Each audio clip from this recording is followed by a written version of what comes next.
All there right. we go. How's it going? How's it going? It's going great. It's going great. Life is breezing by. Oh, yeah? Tell me about it. It's just like, I feel like this past month and a half has just been like, oh, so busy. Yeah, just one big like hyperventilation. Yes, genuinely. Just like so busy with either extracurricular things or just things I'm responsible of or responsibilities or just like things I have to do as an adult, which suck. My ears can't listen as quick as you're talking. But I get that a lot. yeah, you have been doing a lot of extracurriculars, including improv. I have been doing improv, and it's so freaking fun, guys. Yeah. I tried to get Dylan to do it with me, but he was a scaredy cat. I'm a bit of a scaredy cat when it comes to improv. Everything that I say in my daily life, I've written down beforehand on my palm. It's really disturbing, guys. And half the time I sweat it off. Ew. So I got real sweaty palms. We haven't talked about that, but I'm a cryptid pretty much. Yes, Dylan. I'm a bog monster. A what? Bog monster. A bog monster, if you will. What about a burger monster? A berg monster. A berg monster. Okay. A berg, since you. Bird monster. You're saying. Yeah, but I'm just lots of busy stuff. I started doing adult beginner ballet. We talked about that last time. Uh-huh. And I'm doing improv, which is so much fun. Yes. Everyone is really, really nice there. Is that Bowie or Binks? I don't know. Or I think both? it's probably Binks. I don't know. You guys can't hear that, but he's crying. Yeah, he's out there. The weirdest thing happened the other day when I woke up and I went to my door. My cat typically sleeps outside of my bedroom because You don't let her in? I let her in, but halfway through the night she claws at the carpet at my door to get out. So at this point, you close the door? Yeah. Why don't you let her go in and out as she pleases? I cannot have my door open at night because number one, Monsters? burglars. Number two, monsters. Okay. Number three, intruders, which are also burglars. Okay. Number four, any kind of ghost or spiritual or metaphysical energy who wants to enter my sleeping body. Ew. They could though go through the door though. If they can go through your sleeping body, they can go through the door. Okay. Yeah, that's reasonable. Sure. That makes sense. Actually, yeah. Now I'm even more terrified. But You're welcome. I always sleep with my door shut and locked because... Oh, locked too? Yes. Wow. Because, I mean, when you're sleeping, it's such a vulnerable state. Yeah, I get it. And I don't want to have to like sleep with one eye open all night thinking about who's going to come into my room, let alone Janie, who was reaching her tiny little paw underneath the door and just left it there. And I wake up and I look down and it's just a little cat paw. She's trying to be close to you. Yeah, well, better luck never.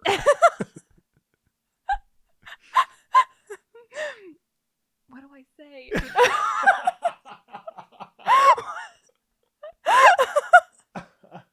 Oh my God.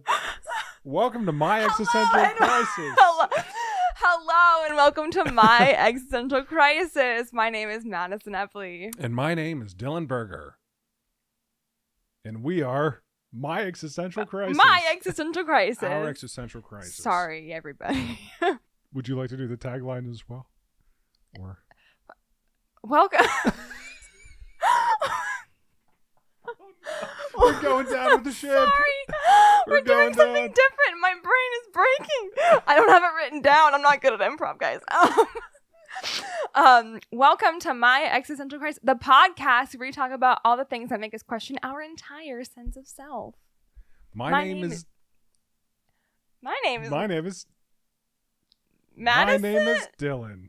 My name is Madison Epley. We're doing great.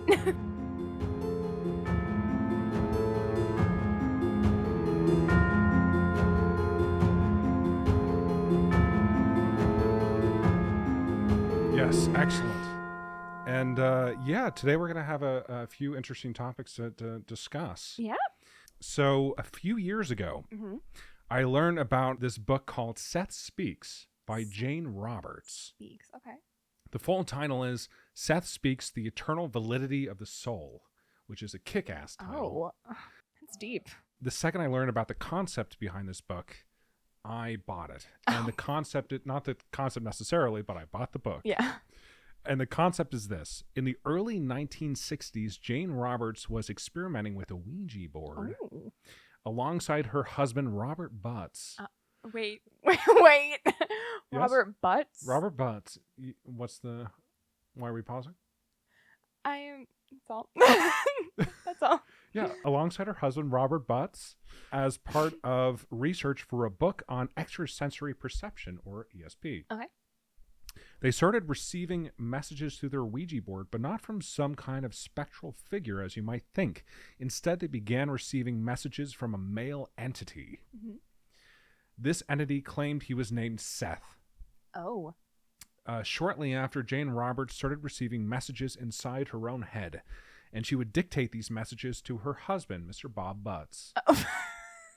Bobby Butts started a dialogue with his entity, which would last 21 years. Wow. 21's my lucky number. Really? Yeah. Why is that? My uncle, whenever he played baseball, that was his number. It was also Roberto Clemente's number. Really? I could never. He was my uncle, yeah. Yeah? Uh-huh. Yeah, your uncle. I also accept 12 as a lucky number, too, because it's the inverse. Yes. Wouldn't that be an unlucky number? No, not for me. Actually, for me, 12 is actually luckier than 21, but 21 holds a sentimental value for me. Are you into numerology now? Or what is the... I've become obsessed. So how many lucky numbers do you have? Just those two. Just those? Yeah. Okay, until you find another one. I like 7. Uh-huh. It just feels like a nice number. But Yeah. it's not. I wouldn't consider it lucky. I just like it. Gotcha. And what's lucky about 12 exactly? Good things happen to me. Oh, I see. I kick ass at everything I do on the 12th of every month. Hell yeah. Yeah. My lucky number is 2. Why? Because you only have 2 brain cells. No, because it's number 1 twice. Now, that's a hell of a concept for a nonfiction book, is being dictated to by an interdimensional entity. Yeah. And it officially brought channeling to the mainstream. As you might have surmised, channeling refers to a connection with an other. By other, I mean an entity or metaphysical energy. You allow this other to communicate through you, and boy, does it have some interesting things to say. Oh, to say. Now, I never finished Seth Speaks because my attention span is fucked. But the book covers a lot of topics, including but not limited to reincarnation, manifestation, panpsychism. Have you heard of panpsychism before? I have not. From the face, you couldn't see it, but I made a face whenever you said panpsychism. Mm-hmm. It is essentially, and I quote, that the mind is a fundamental feature of the world which exists throughout the universe. What does that mean? I don't know. I'm directly quoting because I don't know how to rephrase that. Okay, can you say it one more time just so I can try to understand? Yeah, absolutely. The mind is a fundamental feature of the world which exists through the universe. I agree with all of those things. Like, actually, like yes, but also, like, maybe there's something deeper that I'm not understanding. Oh, I don't understand this at all.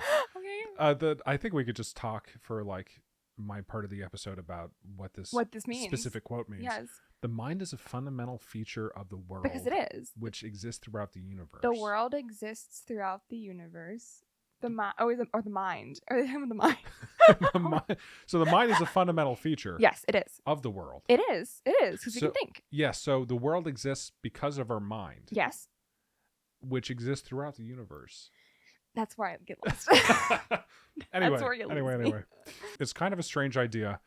You're essentially allowing an interdimensional being to assume control when you're channeling. That could have had a much better definition if that's what it did, because that's not at all what I got from that. No, this is separate. This is just channeling. This isn't panpsychism. Okay.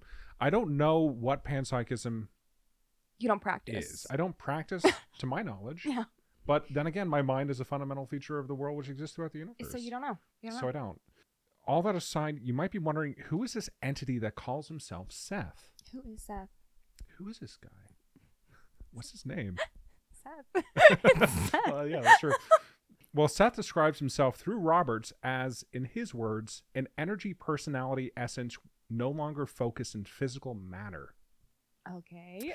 Which really sounds like the life, huh? Who? Oh, big sneeze. No, Sorry. I didn't want to. Sorry. You couldn't see it, but there was a build up to a big sneeze. It hurts. Is it coming? Is it in the? It's not coming. Okay. It just hurts now. Oh. Does that happen often? Only whenever I think about, like, if I make time to sneeze, it goes away. Like when you put it in your calendar? Yeah. Gotcha. But I'm sneeze right now. Whenever I have to sneeze or cough, I go to my car.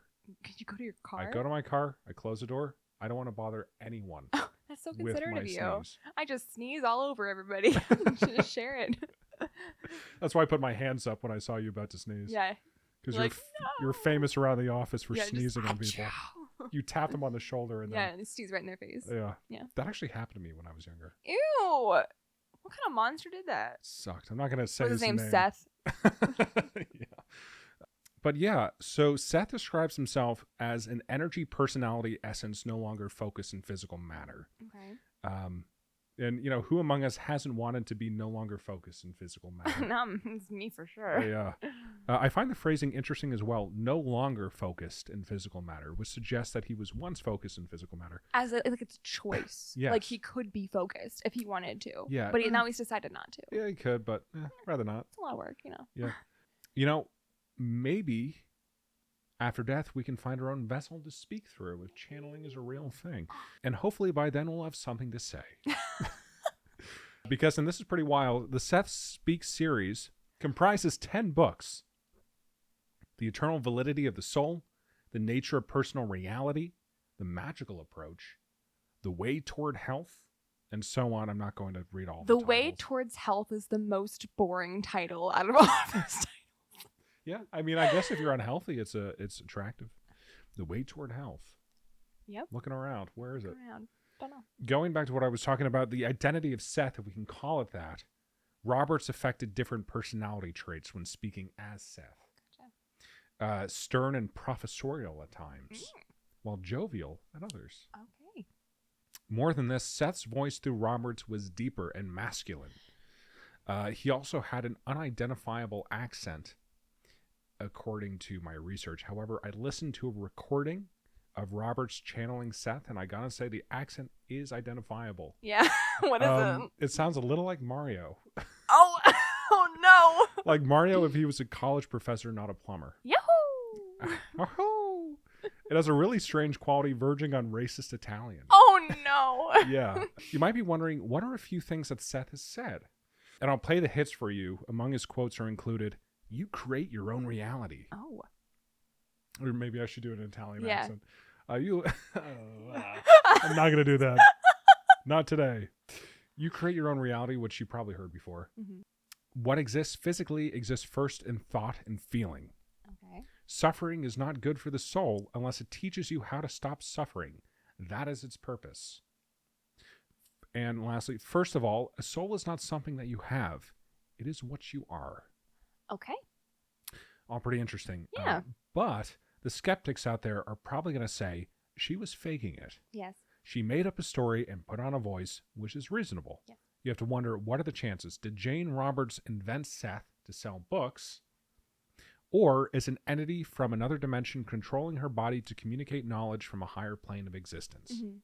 So, what is it? Which one is it? the age-old question. I don't know. Between those two possibilities, you might gravitate between one or the other.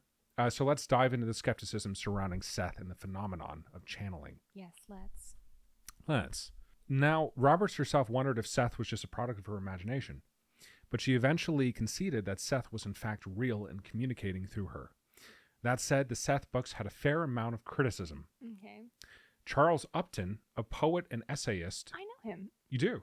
I know him as a poet. Really? Mm-hmm. Okay. Well, Charles Upton was kind of a skeptic. Okay. He said that the series was founded on a misunderstanding of Christianity and Eastern religion. But honestly, my major takeaway from that is the idea that you could survive as a poet and essayist alone at one point in history, Yes. which is impressive. You could. Another skeptic, one James E. Alcock, said... Don't know him.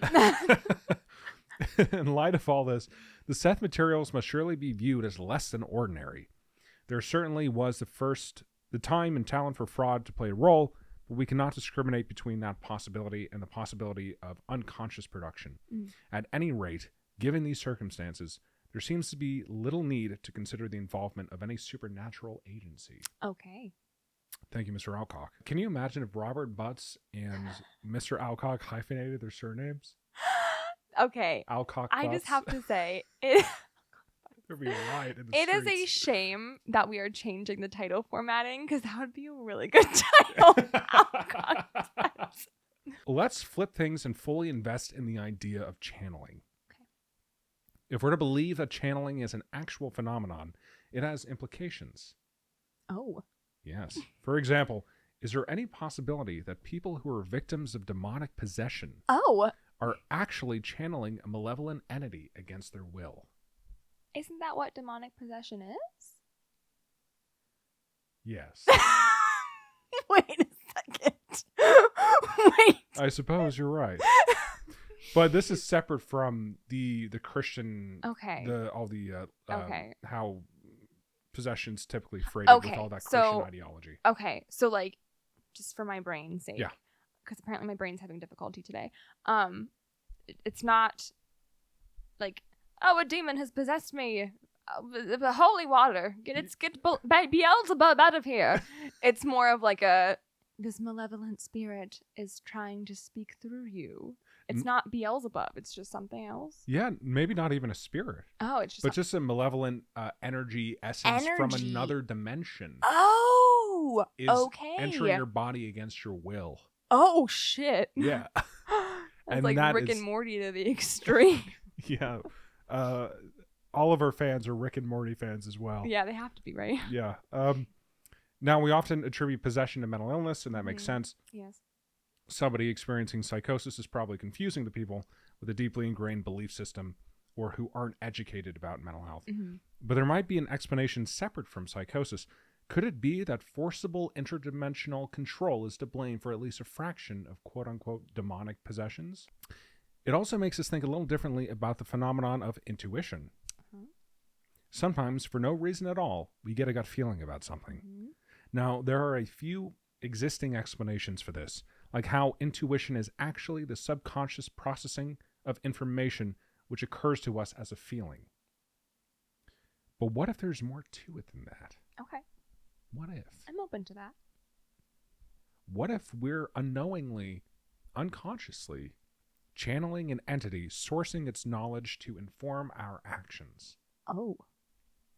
If they can communicate with us through language, why wouldn't they be able to communicate with us through feelings? That's a good question. Before I move on to the next part here, which is a little game, I found something in my research really interesting. Over the course of 10 books, Seth developed his worldview, but never contradicted previous material. Okay. If we're to take that as true, it's mind-blowing that Jane Roberts was able to successfully keep track of her story across 10 books. I was going to say, like, whenever you write, this is so stupid, when you make like a TV show, like the TV show, the writers have like a show Bible with like all of the information previously written so they don't contradict themselves. Mm-hmm. But how often do you still see TV shows contradicting themselves? Like, hey, I thought you didn't have any kids and now you randomly have 2. Yeah. Things like that.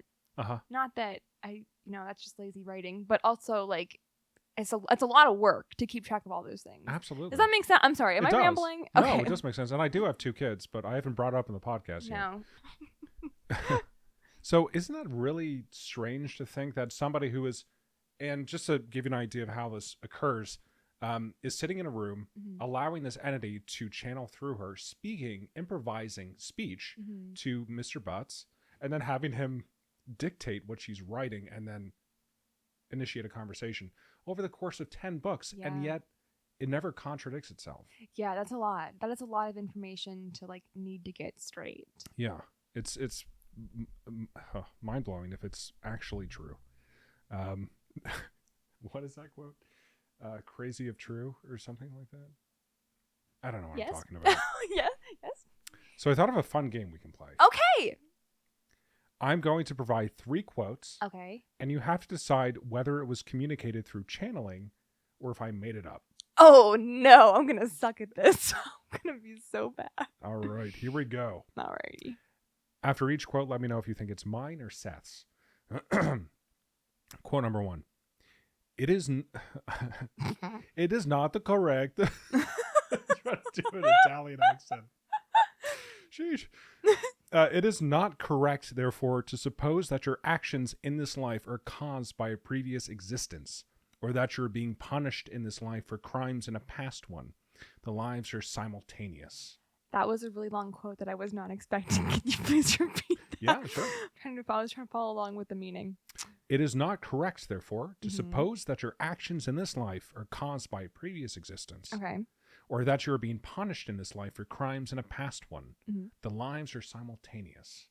That's a Seth quote. Okay, we'll see you at the end. Oh no! You're not telling me now! We'll see you at the end. All right. Quote number 2. The vanishing act of a single moment means more to you than all the preceding moments and all the moments still ahead. Your connection to the present, its texture and quality, will compel you to act in your best interest. One more time. I'm so sorry. I'm gonna try not to ask you to repeat it for every single one, but yeah. I'm really competitive. All right, quote number 2. So you've locked in your answer for the first one. Yes, locked in. Quote number 2. The vanishing act of a single moment means more to you than all the preceding moments and all the moments still ahead. Your connection to the present, its texture and quality, will compel you to act in your best interest. This is a Dylan quote. Okay. You locking that in? Locking it in. Are you sure? Locking it in. Okay. Locked and loaded. Quote 3. It is not that physical reality is false. It is that the physical picture is simply one of an infinite number of ways of perceiving the various guises through which consciousness expresses itself. I hate this. Ooh. I hate this so much. Man. I'm going to guess. Freaking mouth is smoking. Yeah. That was a lot to say. I'm going to guess Seth. Okay. I'm probably getting all of these wrong. Well, let's tally him up. Oh, no. Oh, there's only 3? Yeah. Oh, no. Quote number 1. Oh, no. Is it Seth or is it Dylan? You're correct. Yeah. It is Seth. Pew, pew, pew. Quote number 2. Is it Seth or is it Dylan? You're correct again. Whoa. It's Dylan. Damn. Quote number 3. Is it Seth or Dylan? It's Seth again. Oh, really? You got 3 out of 3. Did I actually? Yes. Oh, my gosh.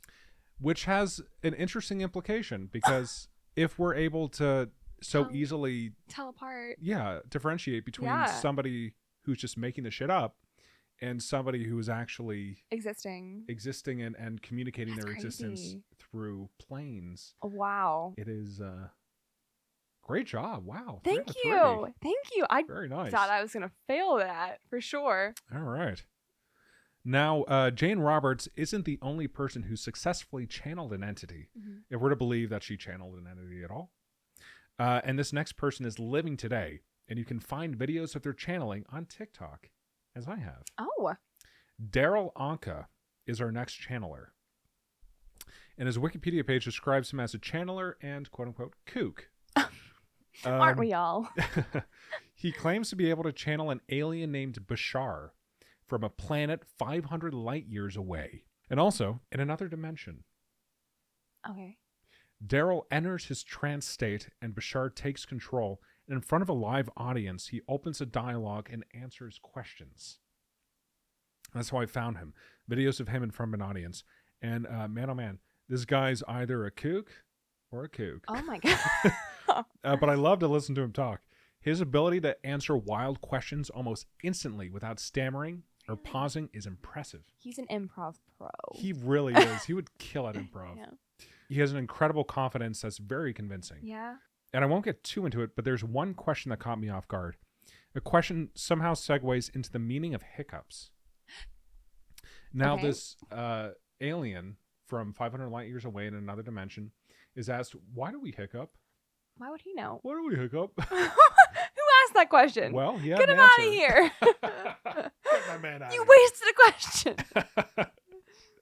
He actually answers super quickly. Really? Not even a pause. Okay.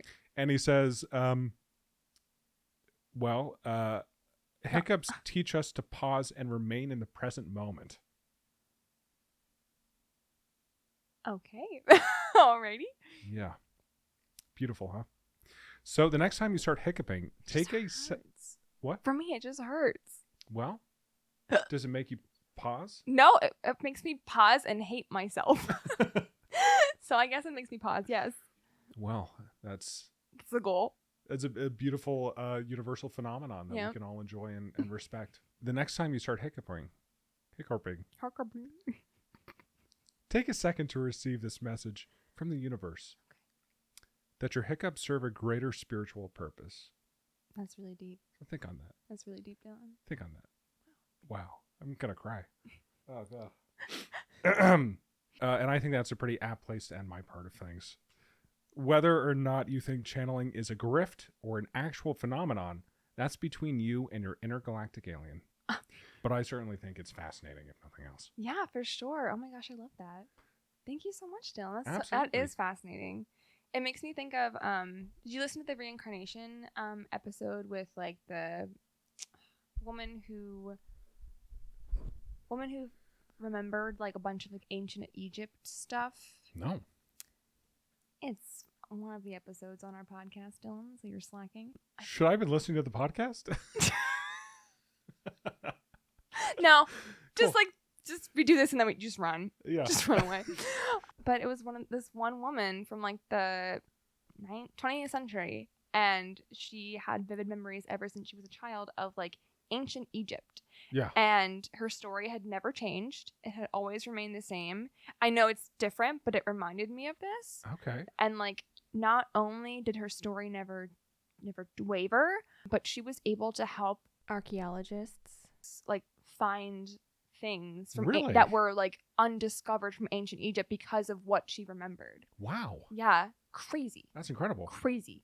And if you believe Seth, that her existence as an ancient Egyptian and her existence now are simultaneous. At the same time. So she's pulling information between her different lives. It's possible. Incredible. Right? I don't know. It's popsicle, yeah. It's popsicle.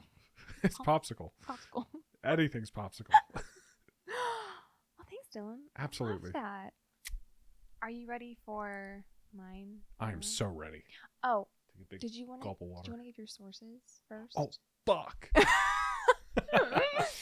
Yes. I even added a bullet point at the end which said, read sources. Read sources. My sources are Wikipedia, YouTube, Bargel is the account, and Hub Pages, Kelly Marks is the account. Oh, yeah. Thank you, Dylan. Are you ready for my story today? I'm ready.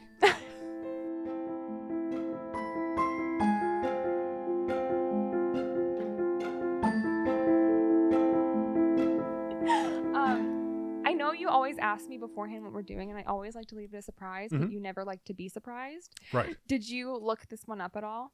I did not. You did not? Okay, No. okay. So it will be a surprise then. I'm actually going to need you to take the headphones because you're going to listen to something as well. Oh, this is fun.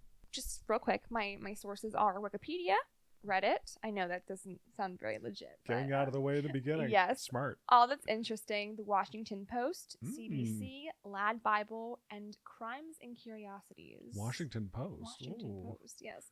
And we're going to be talking about the story of Jennifer Pan. Okay. Yes, Pan as in the cake. Or the Peter. Or the Peter. Either one. Yes. Works. I also wanted to mention that this is not at all timed. I just saw this whenever I was doing my research, that Netflix will release a documentary called What Jennifer Did on April 10th of this year. So like next week, week that it comes out.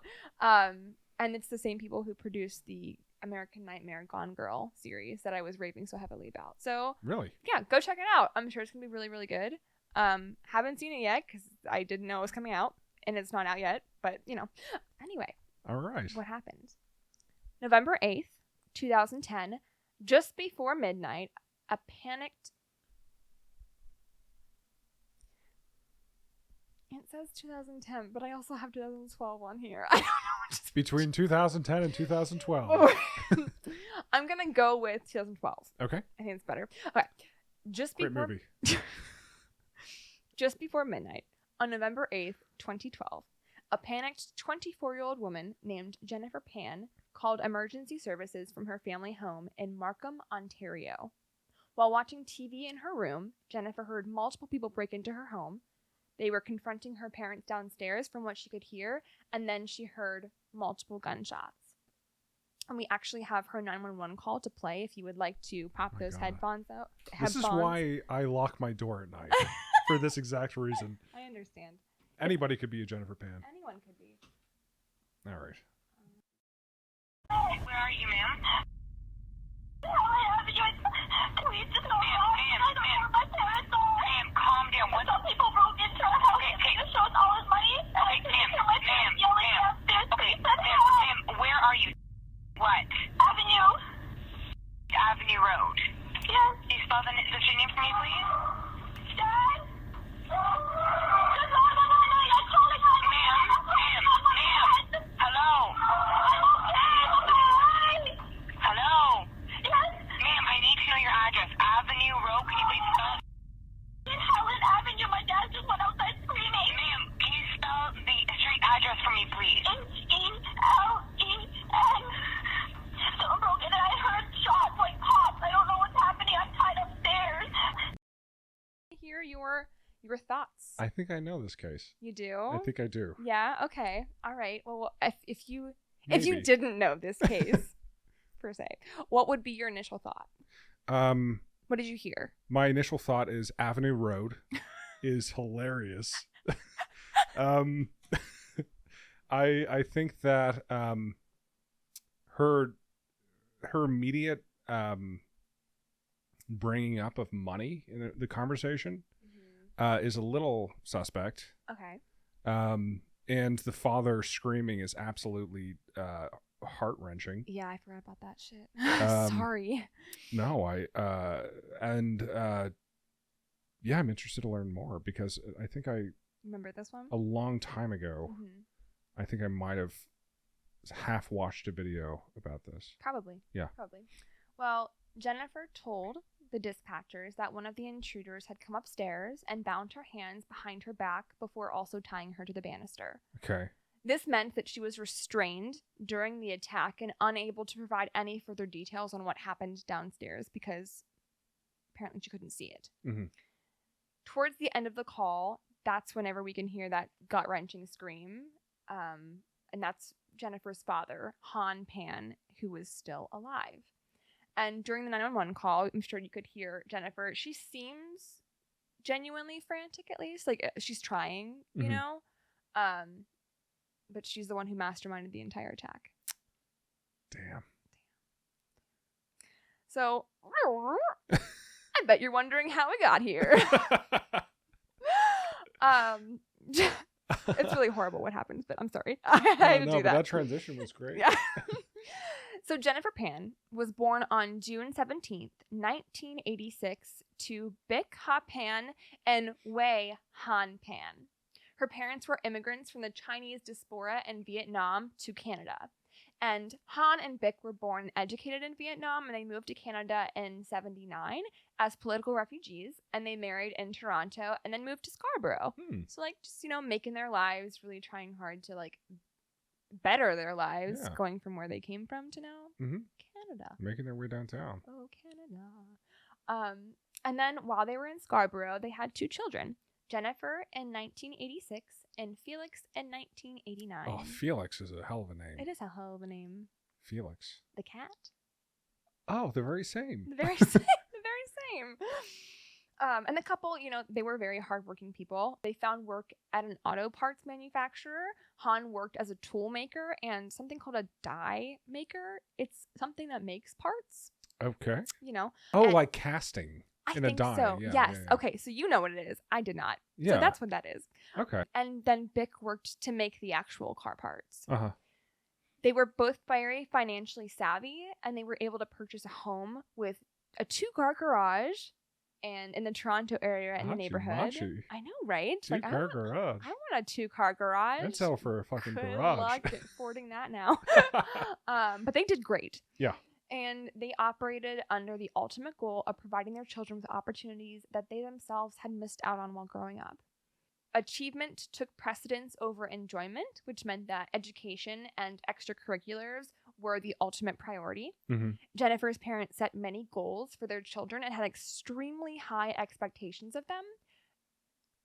I am going to say a phrase now, which I am only saying, okay.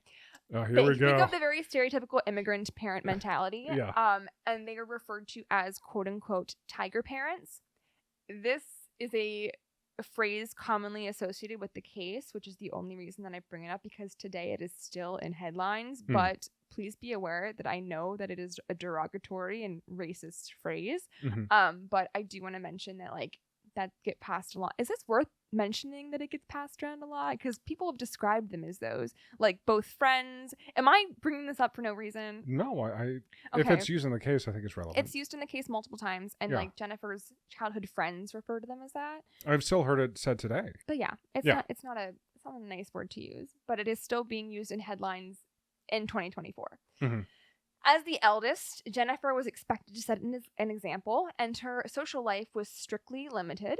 She was made to take piano lessons at the age of 4, as well as figure skating classes where she trained most days during the week.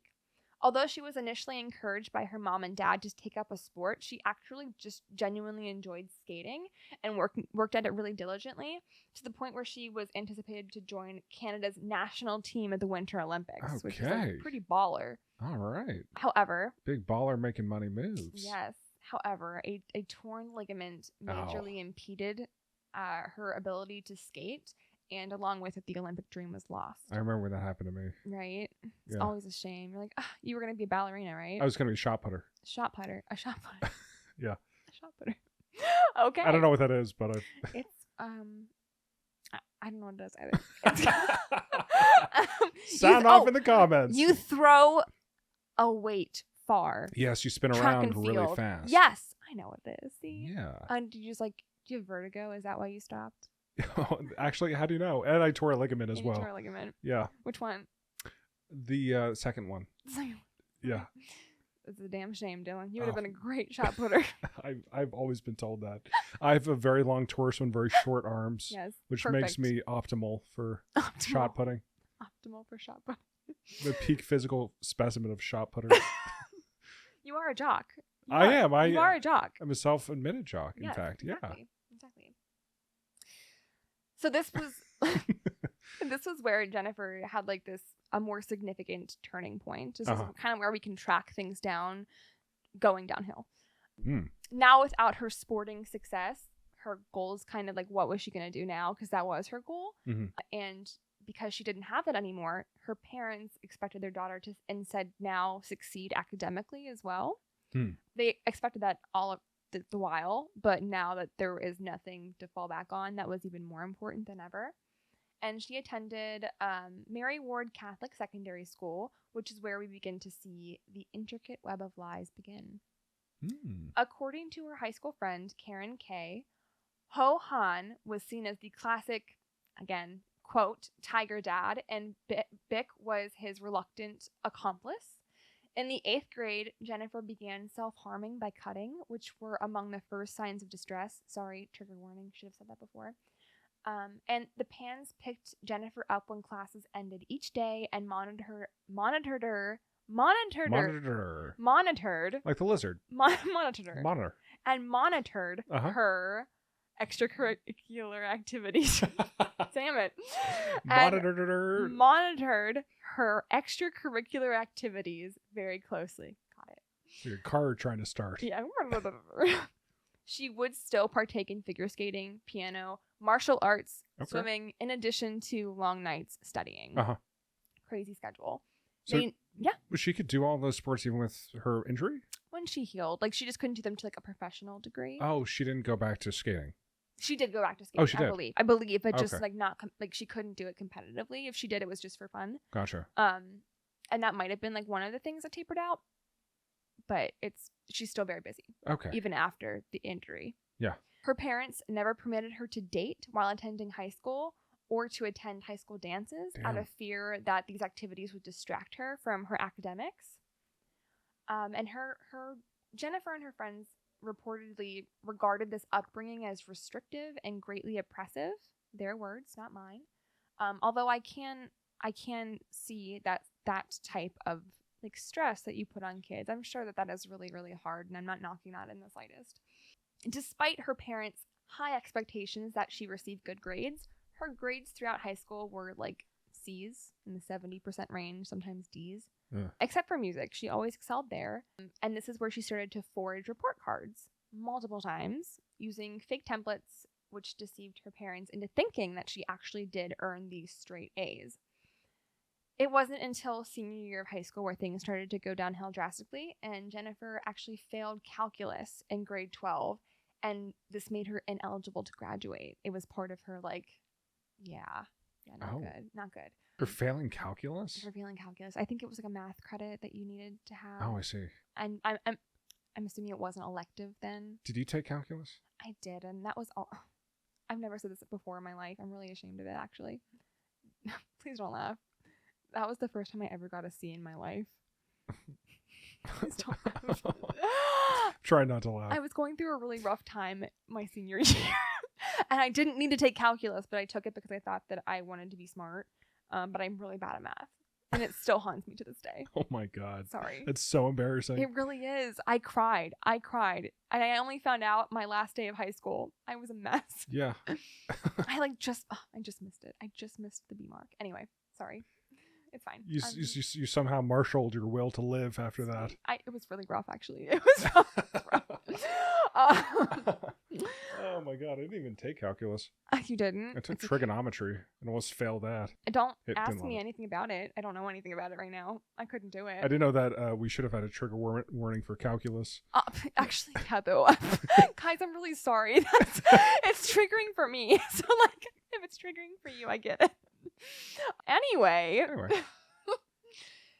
Despite being ineligible to graduate, I'm gonna rewind. Because she was now ineligible to graduate, Ryerson University had rescinded her early admission offer. Oh, shit. Yet, she still insisted that she was on track for early admission and pretended that she was still accepted to her parents. Oh. She ended up forging her end-of-year reports and even faked her high school diploma. And it's not even her fault. It was just the pressure that her parents were putting on her. Yeah. And she was too afraid to tell them otherwise. That she was actually not doing as well, or that she needed help, which is awful. She could not bear to be perceived as a failure, so she began to lie to those she knew, including her parents, and pretended that now, these lies are getting worse, that she was accepted and currently attending the University of Toronto in 2006 for a medical degree. Oh. And this pleased Jennifer's father so much that he gave her a brand new laptop. I guess she's getting that recognition that she wanted so much and proving that she's not a failure. In September, she pretended to attend freshman, what is it called? Freshman orientation? Orientation, thank you. She pretended to attend the freshman orientation week. And when it came to tuition, she doctored papers stating that she received loans and convinced her dad that she'd won a scholarship. So she would every day pack up her book bag, take public transit downtown, and her parents assumed that she was headed to class. Yeah. Instead, she sat in cafes, taught as a piano instructor, and worked in a restaurant as a waitress to earn money. And in order to maintain this charade, Jennifer told her parents that she had won scholarships, and she began forging her college documents, like transcripts and actual scholarship letters to make it more convincing. She also later falsely claimed that she had been accepted into the pharmacology program, so it's just escalated even more. She went to the extent of purchasing secondhand textbooks and watching videos related to pharmacology in order to create notebooks full of purported class notes that she could show her parents. All right. Yeah. Oy. Yeah. That's a lot. It is. That's a lot. I don't think my parents ever once asked to see any note that I ever took. Me neither. But I also... I can't imagine, if they're so, why is my brain not working? Brain, work. If they are so... Got those... Rub those two brain cells brain, together. Work. If they are so, overseeing that they want to make sure you're doing well, that they'd want to see those, especially maybe knowing that she had not done so well in the past. I didn't have parents like that, but that's what I imagine. And they'd want to be seeing everything and checking everything out. But yeah, can't imagine. Still, during college, the time that she was supposed to be going to college, she was not permitted to attend any parties. And at the age of 22, quote, she had never gone to a club, been drunk, or visited a friend's cottage, or gone on vacation without her family. Oh. Jennifer also requested permission from her parents to stay near campus with a friend throughout the week, but she was actually staying with her boyfriend, Daniel Chi Kwang Wang, whom she had met in high school. They had been dating all throughout high school. Secretly Secretly this entire time. Wow. So she if she had put like a fraction of the work into actually, I know, right? excelling in calculus specifically, right? Then I think that she could have gone to college and not lost her chance at early admission. Right? I know. It's really sad. Like, okay, my sister doesn't listen to this podcast, so I'm going to tell. This is very reminiscent of like some of the things my sister does. Obviously not to this extreme, but like I remember very specifically when we were younger, my mom had asked us to vacuum the downstairs, and it was my sister's turn. Mm-hmm. So instead of actually vacuuming, she ran the vacuum over the carpet to make it look like there were marks, like to put the marks in the carpet, but didn't actually plug it in and turn it on. That's genius. Right? Right? So smart. Yeah. Okay. Yeah, so she did all the work without actually doing it. I think as a kid, there's a certain degree of spite. Yeah. In following the orders of people who were like in positions of authority. I can see that too. It's very much my sister. Mm-hmm. I was just more so afraid and just did whatever anybody told me to do. So I can't relate, but I understand from that perspective. Yeah. Yeah. So she was actually living with her boyfriend. He was Nope, doesn't matter. He resided in Ajax and worked at a Boston pizza restaurant and was an active marijuana dealer. He was also a student at the same high school that she was, obviously, but he actually ended up transferring because of his really low grades. So maybe not the best influence on Jennifer in that regard as well. You know, here we go. Adult life. While pretending to complete her degree, Jennifer Pan told her parents that she had started working as a volunteer at the hospital for sick children. And despite being very proud of this, as who wouldn't be, Han and Bick soon became very suspicious. They realized that she did not have a hospital ID badge or a uniform, like scrubs, for the hospital work. And Jennifer also told them that they could not see her graduate as there had not been enough tickets for the ceremony. So, like, college graduation. She's been keeping this up throughout high school and college. Wow. Like 6 years. That is such a long time. Yeah.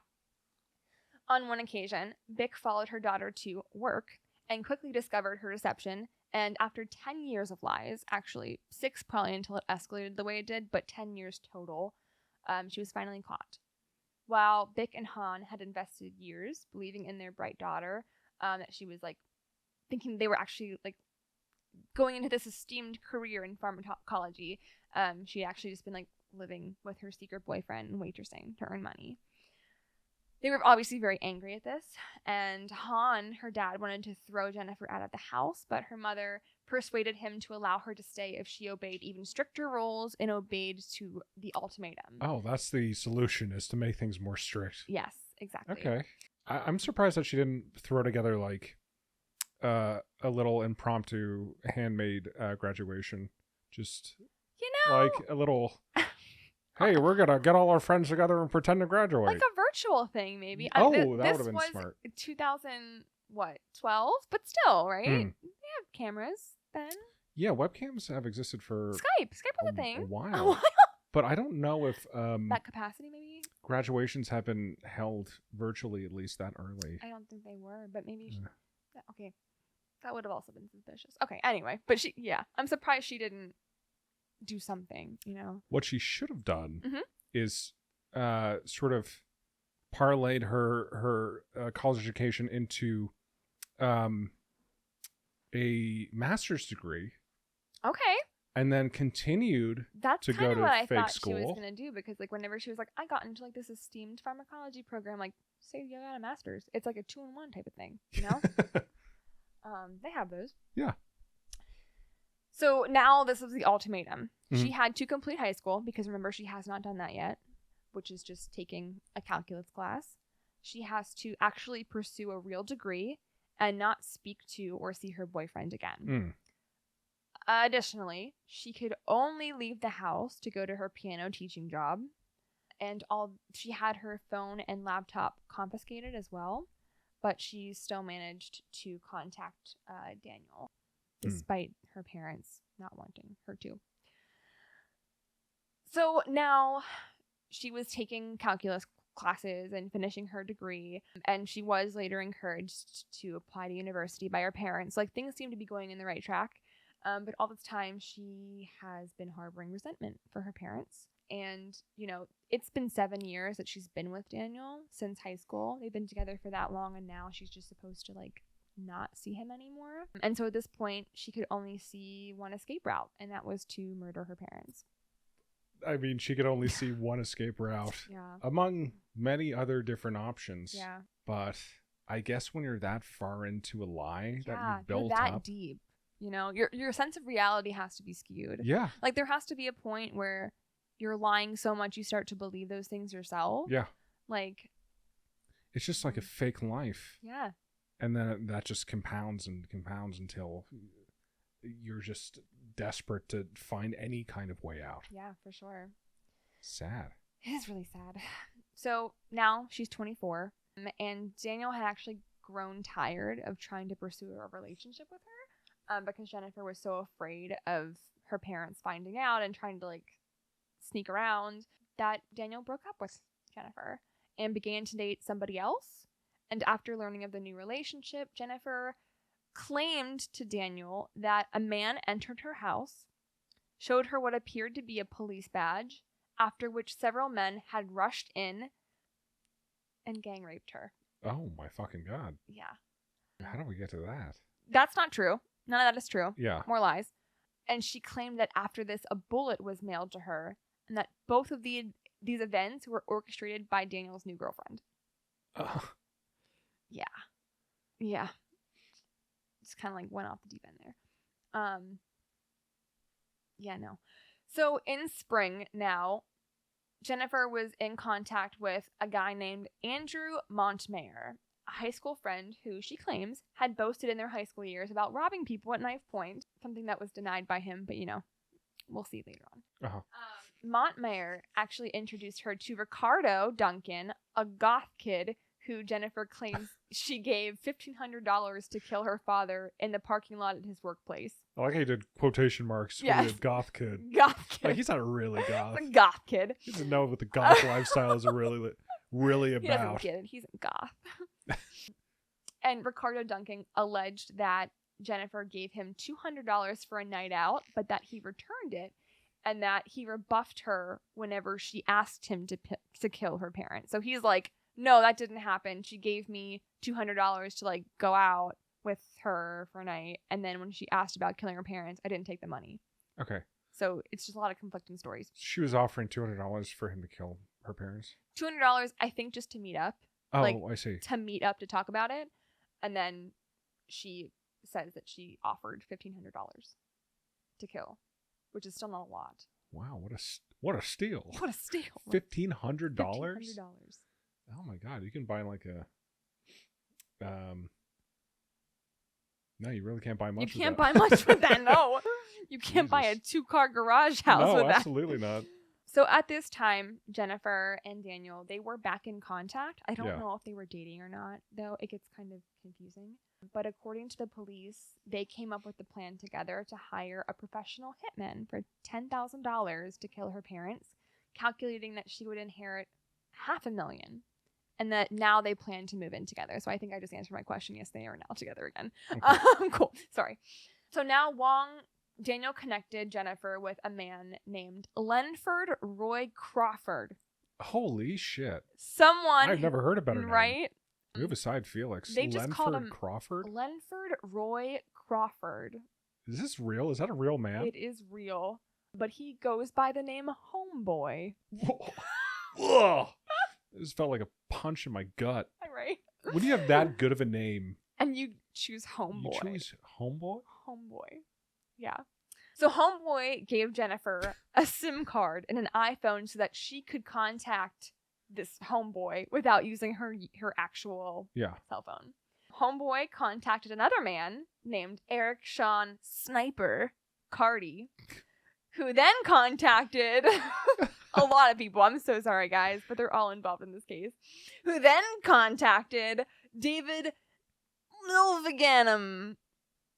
David. Gotcha. It's like, you ever hear that quote, like, if you want to keep a secret between 3 people, 2 of them have to be dead? Yeah. There are like 20 people. So, like, why are you bringing so many people into this, right? Yeah. Like, you just need one. Stop with Lenford. Stop with Lenford, right? Keep Homeboy Keep close. Homeboy. That's all you need. You don't need, the Ricardo guy. Or Sniper. You don't need Sniper. You don't need Daniel. You don't need them. You don't even need Daniel. Daniel. You don't need either of them. Ugh, I'm getting so mixed up. Right? I'm mixed up just reading it.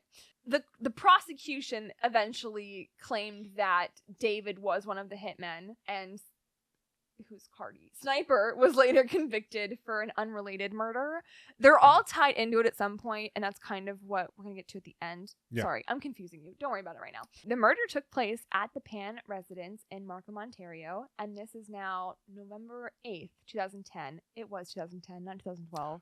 I'm a fucking mess, Dylan. I'm so sorry. Oh, no. Oh, no, I was right. We can just say it's 2012. It's fine. It's fine. Jennifer actually unlocked the front door of the family home when she went to bed and then spoke to Daniel on the phone. Shortly afterwards, David and the two other people, Sniper and Homeboy, entered the home through the unlocked front door, all carrying guns.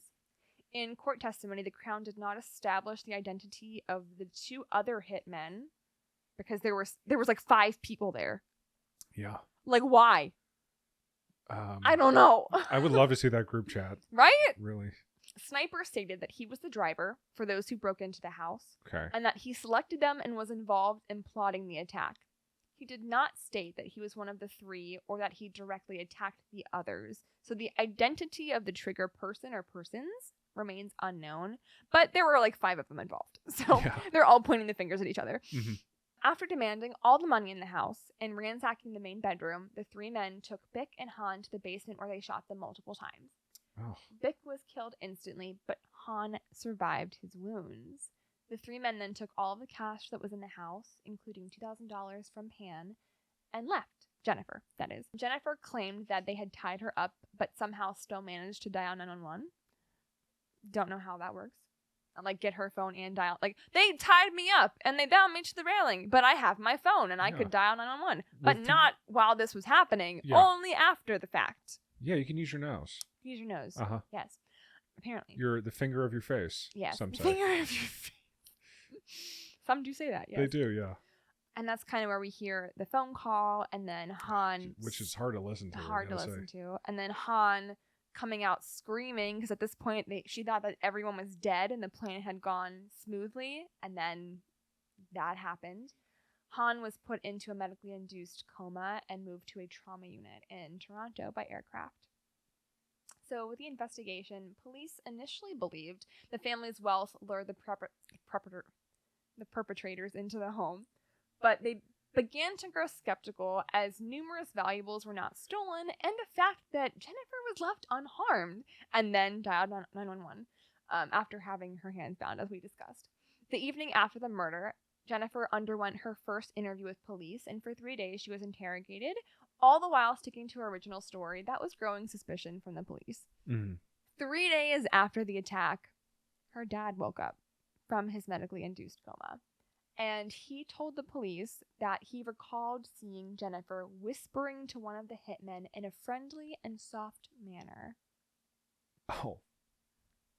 Pan was arrested. Yeah. November 22nd, 2010, during her 3rd interview. And she admitted during that interview that she had hired the killers, but claimed that she hired them to kill her and not her parents. That's really noble of her. Yeah. The interrogating officer, he did lie and told Pan that he had computer software that could analyze untruths in statements through like infrared and satellites, movements in buildings, like all this shit. I don't know how she bought it. Detective French is on the case again. Yeah, really, genuinely. And she bought it and just like crumbled. I guess that was a smart strategy. Right? I guess. For that specific situation? For that very specific situation that still does not quite make sense to me what he was explaining. It's like, yeah, we just got Windows 11. Yes. And it can really do some cool shit. Yeah. David was arrested. Daniel Wong, her boyfriend, was arrested as well. Mm-hmm. Homeboy was arrested as well. Not Homeboy. He was. And that was the final suspect that they had so far. Now the trial. This is kind of where things get complicated. I know it's already been so long already, but the trial began on March 19th, 2014. And all pleaded not guilty to the charges of first-degree murder, attempted murder, and conspiracy to commit murder. I don't know how you could plead not guilty to those things after. That's fine. I don't really get it, but whatever. It's a really bold strategy. Yeah, because at the trial, police had a shit ton of evidence, including exhaustive tracking of the mobile device movements and text message traffic, including over 100 messages sent between Jennifer and her boyfriend, Daniel, in the 6 hours prior to the murders. All these irregularities and Jennifer's testimony, Jennifer's obsession with Daniel, and her lack of, emotion in her confession, all this shit. The trial had over 200 exhibits, over 50 witnesses testified. So they were all convicted. And each received a life sentence with no chance of parole for 25 years. But recently, as of May 2023, the Court of Appeal for Ontario granted an appeal by Jennifer Pan and her 3 co-conspirators on the first-degree murder charge, and a new trial is ordered currently. I don't believe it's happened yet. Okay. It ruled that the trial judge had incorrectly instructed the jury to only consider 2 scenarios that would justify a first-degree murder charge, instead of allowing them to consider scenarios that could lead to a second-degree murder and manslaughter charges. Really a technicality. A technicality. Yeah. It was so obviously first-degree murder that why should you consider second-degree manslaughter? But, yeah, that's the justice system. Ooh. But yeah, they're all still in prison. That's it. As far as I know, Jennifer's not allowed to contact her father anymore, and he's pretty much written her off. Yeah. I don't blame him. He had no qualms about testifying against her either, which is really sucky. I mean, is he physically okay? He is physically okay. He made a full recovery, which is miraculous considering he got shot in the head. Okay. Yeah. Wow. How do you feel about that? I feel exhausted just listening to all of the lies. How do you keep track of that's the thing. You're just talking about Seth and how you keep track of 10 books worth of that information. Yeah. She kept track of all this information and manufactured it, I guess. But it was crumbling. It was very obviously crumbling. Her lies could not keep up. And murdering your parents isn't gonna make it better. No. But I guess if she was at the point where all of how many years of lies? Almost a decade. A decade. Is if not more. Just culminating in a really rash decision that you feel like you're forced. Probably not. I wouldn't even say that you feel like you're forced to make it, because you can just own up to what you did. Mm-hmm. Oh. Yeah, I have a hard time with this because I can't ever understand what it's like to have parents like this. I have friends who have parents like this, and I know how hard it has been on them emotionally and mentally. I'm sure it's very taxing, and I know from their experience it has been taxing. But then this, it's a lot. Two wrongs don't make a right, I'm not saying that as controlling as her parents were, that was the right thing to do. Yeah, and now she's in jail, and Sniper's in jail, and Homeboy's in jail. And her mom's dead. And her mom is dead. Her mom is dead. But yeah, that's the story. How do I move on? All right. All right, guys. Well, anyway, thanks for listening. I hope that didn't upset you too much. Oh, one more thing. But it reminds me of another case. This is not an uncommon thing that I've noticed in cases. There was another case that I just read recently where a girl who, she wasn't even under pressure from her parents. She just decided to lie to disappoint them. She didn't have these incredibly strict parents, but very similar to Jennifer, she started lying to cover her tracks and to not disappoint.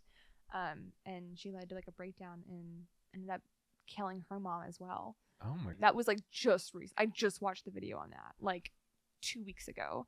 That kind of parenting should be studied, so things like this shouldn't happen in the future. Yeah, right. And that was the other weird thing about that case specifically, is because the dad. First of all, the dad did not want to press charges against the daughter. He was she had a breakdown. She did not know what she did. You know, in the end, it just leaves you feeling. How does it leave you feeling? How you left feeling? I feel drained. I feel like mentally exhausted for both the child and parents, I guess. Yeah. But hey, thank you for listening. Yeah, thanks guys. I appreciate it. If you have topic ideas, as usual, feel free to send them to us at I'm gonna get it right one day, Dylan. At my existential crisis podcast at gmail.com. You can follow us on Instagram and Facebook at ME Crisis Pod. And yeah, that's it. Hope you enjoyed. If you didn't, don't let us know. Thanks, folks. Thanks, guys. Bye. Bye.